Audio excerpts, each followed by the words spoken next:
kusoo dhawaada Somali Jobs mareegta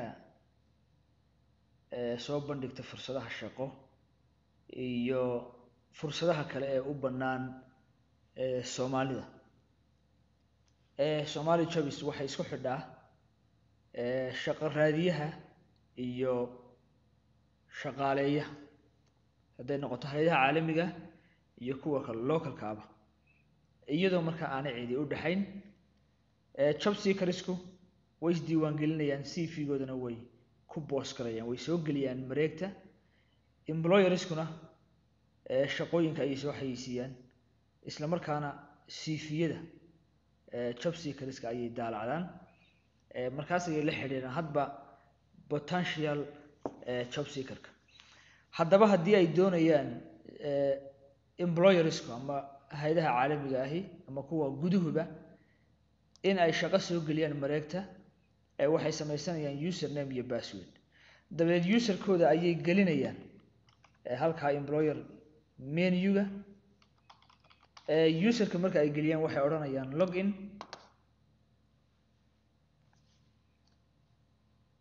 shaqada aad gelinayso website-ku had iyo jeer waa in iyadoo weedha ay ku qoran tahay oo si fiican oo qurux badan ah.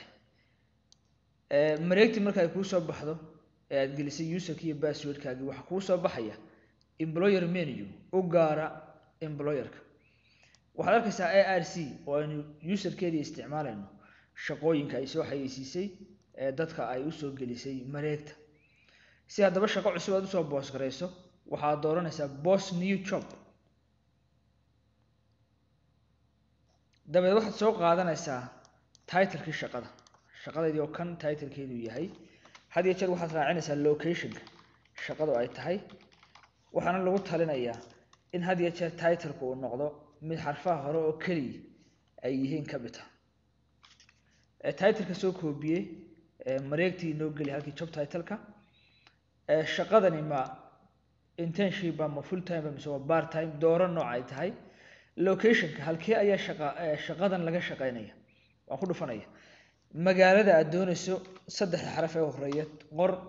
systemka ayaa kuu soo helaya magaaladii. dabadeed dooro shaqadani maadaamay fascination iyo la xidhiidho waxyaabo noocaasa talaal waxaan halkaa ka dooranayaa category-ga caafimaadka. sidee baan u dooranayaa? waxaan qorayaa saddex xaraf ee horeeya caafimaadka.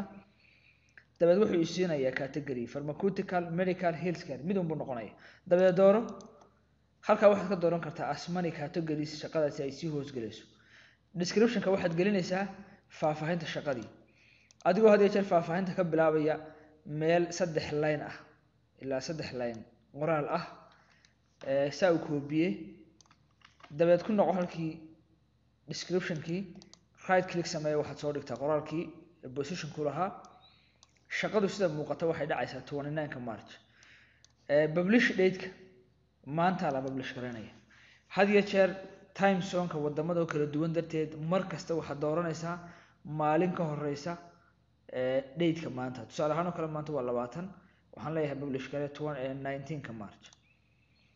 date-ka uu dhacayo oo ah 29 March halkaana waxaan ka dooranayaa ku dhufo calendar-ka 29 March. haddii April uu dhacayo halkaasaan ka bedelaya.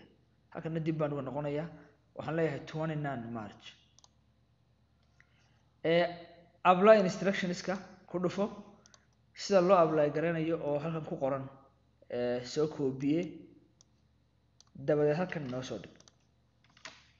halkaa markaad inoo soo dhigto dib eegto wixii aad soo qabatay eed ku qanacdo waxaad leedahay save. shaqadan save garee. markaa save weli website-kii may geeni way save gareysay uun. wuxuu ku siinayaa preview sida ay shaqadaadu u ekaanayso marka job seekersku ay daalacanayaan ayuu ku tusaya. okay haddaba markaad ku qanacdo sida ay noqon doonto laba option baa ku yaala. inaad tiraa waxbaan ka bedelaya waxaan geliyay meesha iyo inaad tiraa live ka dhig oo dhan aad tiraa.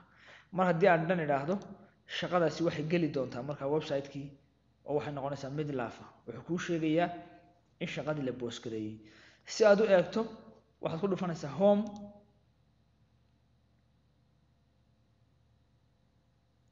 waxaad arki doontaa dabeeto shaqadii inay tahay live oo website-ka ay ku jirto markaad ka baxaysa haddaba user-kaagii waxaad leedahay log out